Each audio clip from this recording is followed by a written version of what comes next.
E aí, minha gente, a gente já tem autorização para falar sobre mais 2 filmes aqui da Berlinale e competindo pelo Urso de Ouro na competição principal. Tudo bem que hoje está todo mundo eufórico com a estreia do Processo, da Maria Augusta Ramos, que de fato foi avassaladora e realmente abalou aqui as estruturas do que todos esperavam. É um forte competidor na mostra do documentário, ou seja, tem chances de ganhar prêmio. O Brasil está com muitas chances de ganhar prêmio nessa edição do festival. Como a gente já anda comentando, Bicha tem grandes chances de ganhar o prêmio LGBTQ. O Tinta Bruta também tem chances de ganhar o mesmo prêmio e também tem chances de ganhar na Mostra Panorama. E o filme da Maria Augusta agora ele está disparando um certo favoritismo para talvez poder ganhar o prêmio de melhor documentário. Isso seria fantástico. O Brasil nunca esteve tão bem aqui na Berlinale. Aliás, eu devo dizer que também já comentei em vídeos anteriores, tão bem exibido, né, em telas IMAX, com baita som, mesmo quando não é IMAX, são maravilhosas salas de projeção e de som. Então, os filmes brasileiros estão sendo vistos como merecem. E eu acho até que já há uma expectativa do povo daqui de Berlim em relação aos filmes brasileiros. É uma das nacionalidades que mais tem registro de filme aqui na competição. Vamos lembrar de 2 coisas. Apesar do festival internacional, principalmente europeu, com maior visibilidade ser Cannes ainda, o festival com maior atendimento de pessoas, né, com maior presença de público, tanto público aberto quanto profissional, é Berlim. Tá? Berlim supera Cannes, até porque Cannes não é um festival aberto, né, para a maioria dos civis, é um festival muito exclusivista, elitista, está no cerne dele. Berlim é o festival de maior visibilidade de público, pela presença esmagadora de público. Geralmente ele tende a recordes de mais de 200 mil pessoas, né, mais de 200 mil espectadores no total de um festival, que é o maior número que se tem assim, em termos de uma noção dessa competitividade europeia. O Festival de Berlim, com essa porta brasileira que nós temos, e que eles têm, não é só o fato de exibir filmes brasileiros, né? Ter tantos filmes aqui na competição e em tantas mostras. Até na principal, há filme brasileiro, que é o filme dirigido pelo Padilha, apesar de ser uma coprodução internacional falada em língua estrangeira, e não estando na competição, porque pode ter filme na mostra principal sem estar competindo pelo Urso de Ouro, né? É hors concours. Ele está hors concours na competição, na mostra principal. Então nós temos, que aliás só um detalhe, tá? Isso não sou só eu, alguns de nós andamos falando isso nos corredores. A competição principal está um pouco errática. Eu não acho isso uma coisa ruim, necessariamente, porque os filmes estão se comunicando muito, mas alguns desses filmes brasileiros que nós estamos falando das competições paralelas, muitos deles poderiam estar na competição principal. Aí algumas pessoas dizem, mas é documentário. Tá, tudo bem, o Touch Me Not, que nós vimos hoje, está embargado, não podemos falar sobre ele, é uma docuficção, e aí? Ou seja, alguns dos nossos filmes poderiam estar fortemente na competição principal pelo Urso de Ouro, que independente disso é um prestígio, não que tire a importância e relevância das outras mostras competitivas. Voltando, o filme da Maria Augusta Ramos hoje, ele ensina de fato o que é um filme bem montado, né, que transforma imagina o trabalho que ela teve de mais de 400 horas ser reduzida para 4, reduzida para 2. E não é um filme de arquivo, tá? Parem com isso. Eu já li em 2 lugares aqui as pessoas dizendo um filme de arquivo. Estão malucos? Ela filmou durante todo esse tempo com exclusividade dentro de salas e reuniões que ninguém mais entrava. Não é um filme de arquivo, gente. Ela filmou. Tem subjetividade ali, muita, aliás. Não que não haja também em montagens. Mas a pessoa está muito enganada quando publica uma informação dessas, tá? Então, para além disso, um filme como esse, uma potência, rasga completamente a noção do dia, o que é injusto. Por quê? Para além de um filme como esse, que torce o tempo e cria uma nova realidade, mostra para que o cinema tem que significar, o grande cineasta Steve Soderbergh, né, mais lembrado por Sexo, Mentiras e Videotape, ou Erin Brockovich, Traffic, 11 Homens e um Segredo, ele conseguiu uma proeza. Ele conseguiu, com um filme que ele filmou antes dos escândalos de Hollywood em relação a denúncias contra o assédio e todas as hashtags e movimentos que aconteceram, fazer um filme que se filia a esse movimento sem querer querendo. Porque ele filmou antes de tudo estourar. Mas o filme dele está completamente atinado dentro dessa cartilha. E, aliás, muito bem atinado, tá? Ele é um filme que provavelmente, pelo menos na minha humilde opinião, é o mais relevante em termos de experimentação que ele está arriscando nesta década na filmografia dele. Que, me desculpa, ele estava irrelevante há algum tempinho, gente. Eu não estou falando por mal. A pessoa, inclusive, tem direito de fazer filme ordinário, né? Eu sou um dos que não suportou Logan Lucky no ano passado. Eu não compro a piada do filme. Acho, inclusive, uma cópia de vários outros filmes, inclusive dele mesmo. Não entendi pra que aquele exercício de tipo, Curtição? Foi pra curtir com o pessoal que ele gosta de filmar? Ah, por favor. Mas voltando.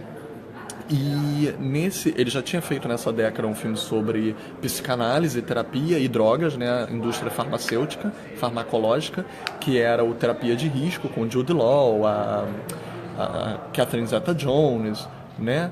Mas para o Channing Tatum, que ele anda adorando e usando imagens de um dos filmes dele ultimamente. Só que qual é a surpresa dele ter pego o assunto indústria farmacológica e, né, assédio, né, que hoje é uma grande e forte campanha de reconhecimento e luta contra um tabu até pouco tempo muito pouco expressado, e ele conseguir fazer um filme que é o primeiro que ele filma completamente em celular, em iPhone, ou seja, ele filmou com isso daqui que a gente está filmando agora. Imagina um filme inteiro, mas no HD que eu não possuo. Por isso é Hollywood, não eu. Mas ele conseguiu fazer uma experimentação de linguagem com esse novo filme que se chama Unsane, não é Insane. Insane é uma pessoa louca, é a insanidade. O vem, por exemplo, do undo, desfazer, ou seja, alguma coisa. Então, unsane quer dizer, vamos supor, né, numa tradução literal, sanizar. Então você estaria tirando a sanidade de uma pessoa. Ela não estaria sem sanidade, ela estaria sendo privada dela. Então é um filme sobre paranoia. Nós já vimos filmes assim antes, claro. Filmes em relação a pessoas presas dentro de uma instituição psiquiátrica sem o consentimento dela, ou mesmo com, mas depois se arrependendo, como o clássico dos clássicos do assunto, O Estranho no Ninho, sem pretensão de chegar ou alcançar qualquer nível disso. Mas esse filme tem um trunfo a mais. Ele tem a interpretação da Claire Foy. Quem conhece ela do seriado The Crown, de Netflix, vai ter muito orgulho dela ter aceito embarcar numa experimentação como essa. Não só ela. Amy Irving voltou a filmar finalmente, está num longa-metragem com prestígio de experimentação desses aqui em Berlim. Maravilhoso ver a Amy Irving voltar. E a Claire Foy, com todo o prestígio que ela está hoje em dia com o seriado da Netflix, aceitar fazer esse tipo de experimentação é eu acho, pelo menos, um avanço na carreira. Ela está com uma caracterização, inclusive, muito parecida com a da Kristen Stewart. Você, às vezes, olha, você até pensa que é a Kristen Stewart. E eu gostei muito de ter sido a Claire Foy por 2 fatores. Número 1, não ter agregado os cacoetes da Kristen Stewart. Nada contra, eu acho que ela às vezes tem papéis fenomenais que não precisam do cacoete, que ela consegue prescindir do cacoete para evoluir, mas ele geralmente vem junto. E a Claire Foy, ela tá parecendo que ela tá interpretando dentro do arquétipo de uma Kristen Stewart, né? Que ela costuma gostar de pegar papéis meio maluquinhos, meio na fronteira ali da sanidade, do normal, do anormal. E a Claire, sem cacoete, ela não experimentou antes na carreira um papel como esse, então também há um grau de ineditismo. Se fosse a Kristen, estaria fazendo um papel que ela já fez antes. E a Claire está surpreendente. Ela, sem falar muita coisa, porque o filme tem algumas reviravoltas, ele pode se tornar um pouco previsível a partir de certo momento, o que não impede que spoilers sejam muito chatos. Então não vamos dá-los. Mas ela é uma pessoa traumatizada por ter tido um stalker na vida dela, e ela pede uma ajuda psiquiátrica, só que ela é internada contra a vontade dela por causa da máfia, né, de seguro de saúde americano, que se você assinou um papel de autorização para um tratamento, eles abusam dessa autorização e desse tratamento, fazendo com que você não possa sair de lá enquanto seu seguro puder pagar. Isso é só um início, eu não vou falar mais nada. Alguns jornais americanos, quando ele anunciou o filme, anunciaram que seria o primeiro filme de terror dele. Ele hoje debateu conosco, aliás, ele debateu muito bem, inclusive sobre técnicas da linguagem mesmo dele, específica, de maquinário, de câmera, de como ele filma, dessa vez no iPhone, né? Mas de profundidade, noção de foco com profundidade, com um iPhone digital, hoje em dia com a tecnologia presente, pode filmar uma mosca, um anel, né, como uma cena do filme, numa proximidade de centímetros com um extremo foco, e ainda assim captar fora do foco algo ali a muitos metros de distância, até a quilômetros de distância, e de repente alternar o foco entre o centímetro muito imediato e de repente transformar isso daqui fora do foco e dentro do foco aquilo que está na distância da câmera. É uma tecnologia que ele não dispunha antigamente. Até o ator, né, o Joshua Leonard, que atua também contra a cena com a Claire Foy no filme, estava presente no debate, falou, ele estava presente ele é parte do elenco de Bruxa de Blair. Naquela época foi um dos primeiros filmes totalmente filmado em digital, e ele disse, nossa, naquela época filmar em digital era uma ousadia, porque o digital era muito ruim, né? Você tinha facilidades pelo digital, mas uma qualidade inferior. E ele disse, na época, o inferior fez parte da característica de Bruxa de Blair. Se tornou a precariedade se tornou parte do susto, né? Parte do terror. E hoje você é completamente o inverso, você tem a facilidade com a tecnologia. Você tem uma imagem de qualidade incrível. O maior trunfo dele ter tido essa qualidade foi ele fingir ser um dos filmes dele, ou de outros cineastas também que aderiram ao moderninho digital, e ter uma impressão quase documental, porque acompanha a pessoa muito próxima. Aquele celular dá uma facilidade de filmagem que uma câmera não daria. Essa naturalidade quase documental te engana a tal ponto que quando ele de fato começa a usar os arquétipos e linguagens de filme de terror e de suspense, te surpreendem de uma maneira que você não esperava.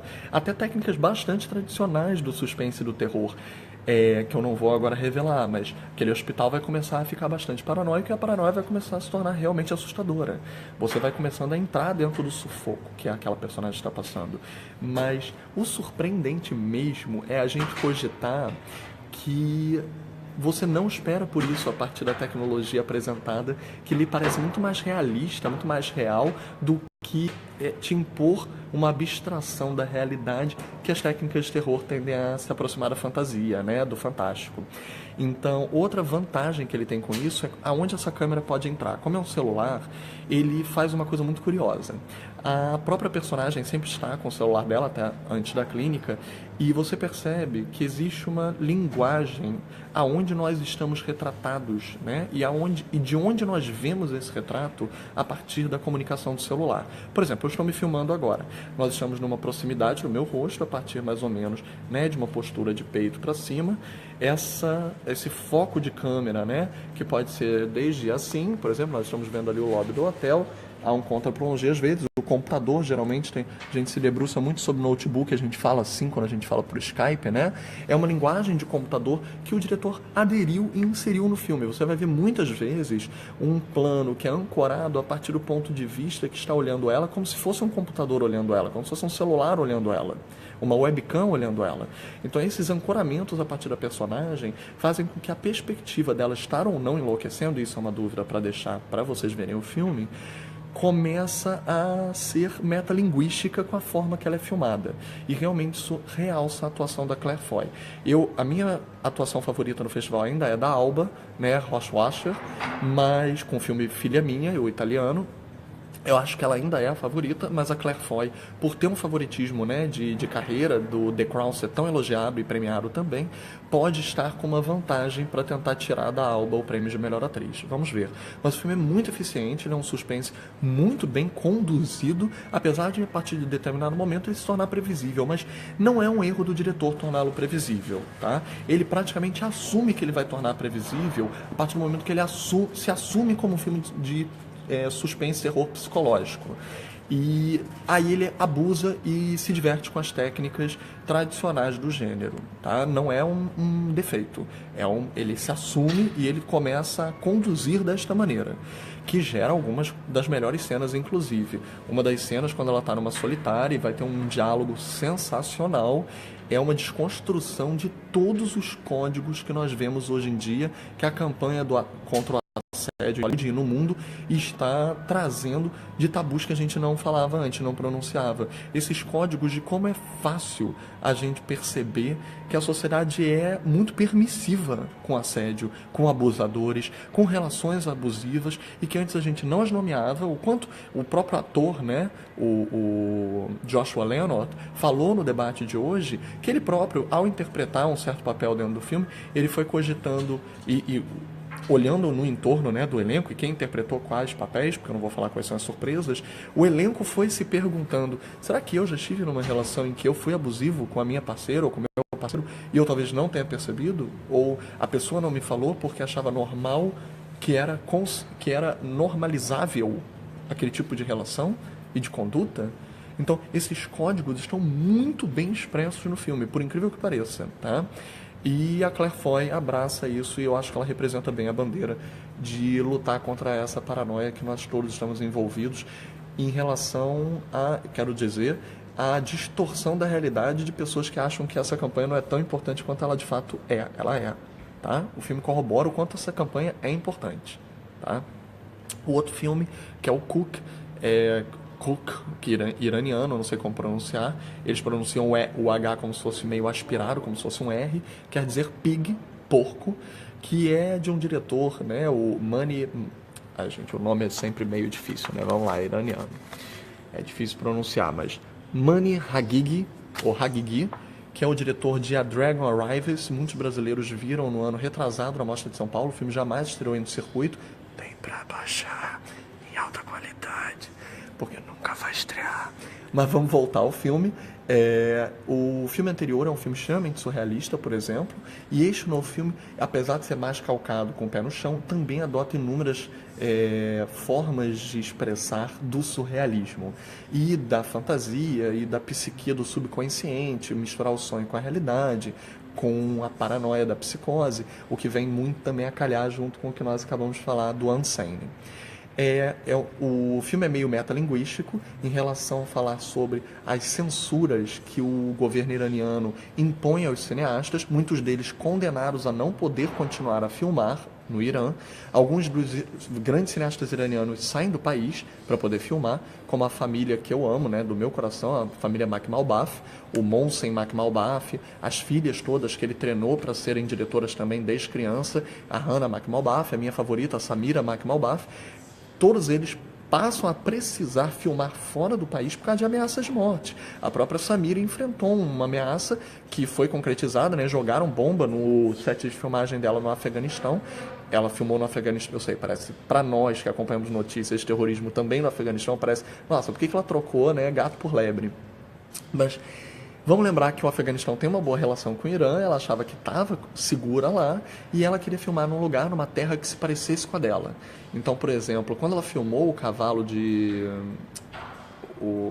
duas pernas no Afeganistão e foi jogar uma bomba lá e matou uma pessoa da equipe, inclusive, jogaram justo no dia que o pai dela, o Mohsen, também estaria visitando o set, porque o pai coescreveu o roteiro com ela.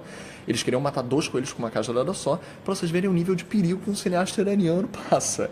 O Jafar Panahi é outro, né? O grande cineasta Jafar Panahi, de O Balão Branco. Quase que eu falo Balão Mágico e começo a pensar na música, né? Super fantástico, é o balão mágico. O que ninguém quer saber. O Balão Branco, o Taxi Teherã, há pouco tempo que nós da CCRJ no Rio premiamos um dos melhores filmes do ano há 2 anos atrás.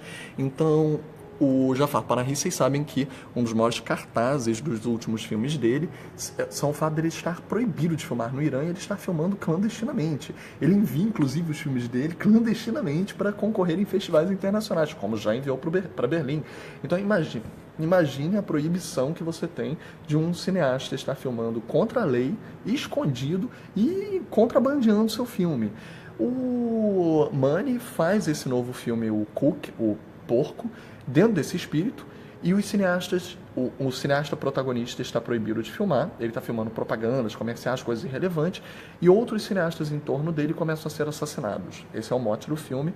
Ele se sente, número 1, caçado, e número 2, injustamente não caçado. Quer dizer, ele quer ser caçado, porque se ele não está sendo caçado, ele não é tão importante quanto os outros que estão sendo caçados. E estão sendo chamados de porcos. Eles todos morrem com uma tatuagem escrita na testa dizendo que eles são porcos.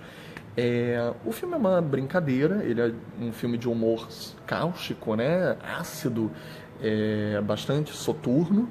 E funciona, é uma brincadeira que funciona, o ator está interpretando muito bem, tem outras grandes participações, grandes atrizes iranianas estão ali dentro, inclusive atrizes conhecidas do público brasileiro, como a protagonista de A Separação, né, do Asghar Farhadi. Mas o humor tira a possibilidade, principalmente das atrizes, são muitas mulheres participando do filme, é um elenco com muitas atrizes famosas iranianas, delas investirem e empregarem o melhor delas cenicamente. O protagonista ainda tem mais tempo em tela, então acho que mesmo no humor ele consegue fazer uma interpretação digna de uma arte mais conceitual. O humor propicia isso para grandes atores às vezes, né? Vide Jack Nicholson, que é um grande ator de humor, vide Jim Carrey quando faz um drama e aproveita certas características do humor para engrandecer os papéis dele, mas nesse filme especificamente, o humor, a chanchada e a paródia tiram a possibilidade de certa seriedade de alguns momentos que poderiam ser mais artísticos. Não tem muito mais a falar, o filme é uma explosão de cores, extremamente irônico, sarcástico, ele é uma paródia da própria situação do Irã, da proibição, e de se fazer filme lá, e da coragem de se continuar a fazê-los, mesmo com toda a perseguição. Mas ele é uma boa denúncia, apesar de que ele apelando para o humor, mesmo quando ele vira um suspensezinho, ele ainda apela para o humor, e o fato do humor relativizar a crítica e o final, as respostas que ele dá, né, para quem está perseguindo os cineastas, etc., não são tão satisfatórias e esvaziam inclusive um pouco a crítica que ele queria fazer, voltando a investir no humor e não na crítica.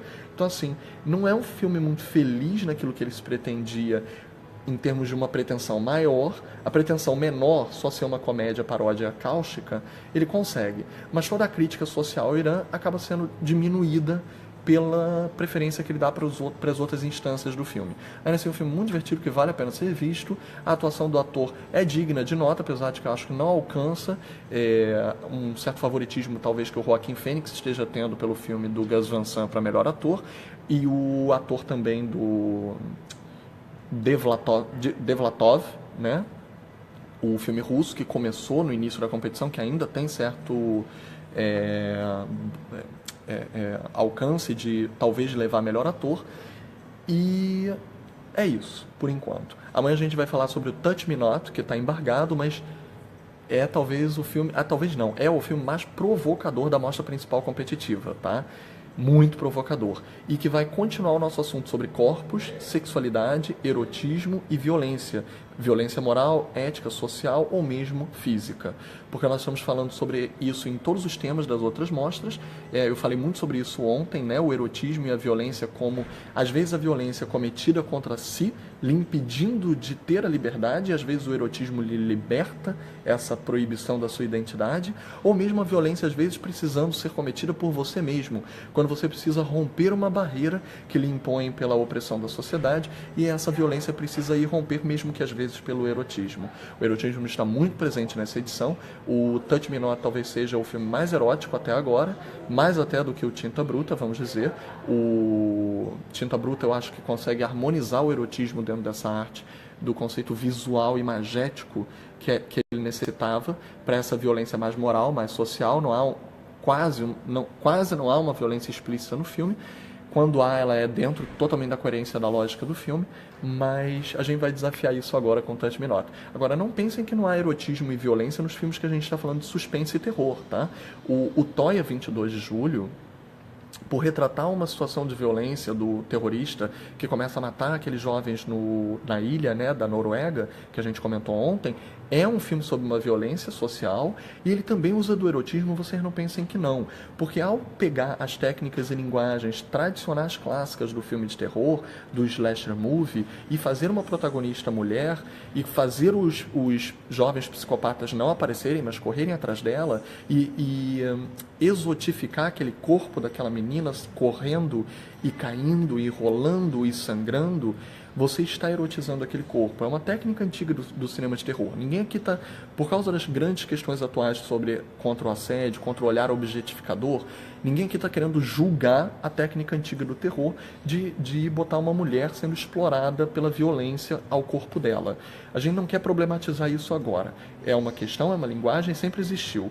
Inclusive dirigido por mulheres também, adotando e subjetificando essa própria linguagem. O que não quer dizer que a desqualifica. O Touch Me Not, por exemplo, foi dirigido por uma mulher e está na competição como a subjetificação desse erotismo e da violência moral contra o corpo. Agora, quando a gente adota filmes como o Toia, ou mesmo como o Unsane, do Steven Soderbergh, que exotificam ou erotizam um pouco da perseguição ao corpo desta mulher, né? Porque filmes que vão ao psicopata perseguindo uma mulher estão erotizando o medo, estão erotizando um certo prazer masoquista de ver esta mulher correr.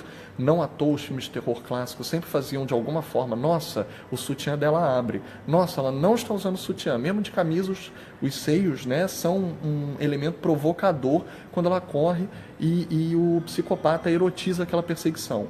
Isso é uma questão bastante psicótica para a gente abordar agora. Não vamos nessa hora da noite tentar entrar nesse assunto, mas a gente tem que entender e reconhecer que há um erotismo mesmo na perseguição da violência. E quando os cineastas conscientemente escolhem usar isso, eles têm que ser muito conscientes com a subjetividade da personagem.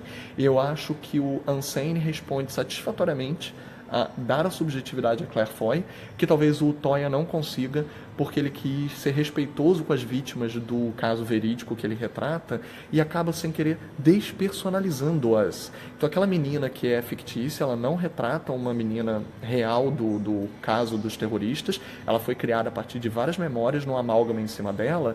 Eu acho que ela fica despersonalizada demais, acaba sem querer tirando um pouco da crítica social que poderia ser feita em cima do erotismo da perseguição daquela identidade, daquele corpo, daquela mulher. E eu acho que o Ansem consegue responder satisfatoriamente a esse dilema, que pode, sim, ser uma linguagem válida, legítima, se bem aplicada. Fica por isso, por enquanto, pra gente. É uma boa lição de cinema até pra gente guardar. Existe como não exotificar a mulher. Vejam, por exemplo, ainda vai ser inédito esse ano, O Animal Cordial, dirigido pela grande Gabriela Amaral Almeida, em que a atriz Luciana Paz, ela está o próprio erotismo do corpo de terror se assumindo subjetificado e sem deixar jamais ser exotificada ou objetificada. Existe sim como responder positivamente a essa linguagem sem ela ser abusiva. Então fiquemos com isso guardado, essa relação da identidade e da luta contra a censura e o assédio que está permeando todos os filmes, e falemos mais amanhã. Um abraço, gente. Tchau.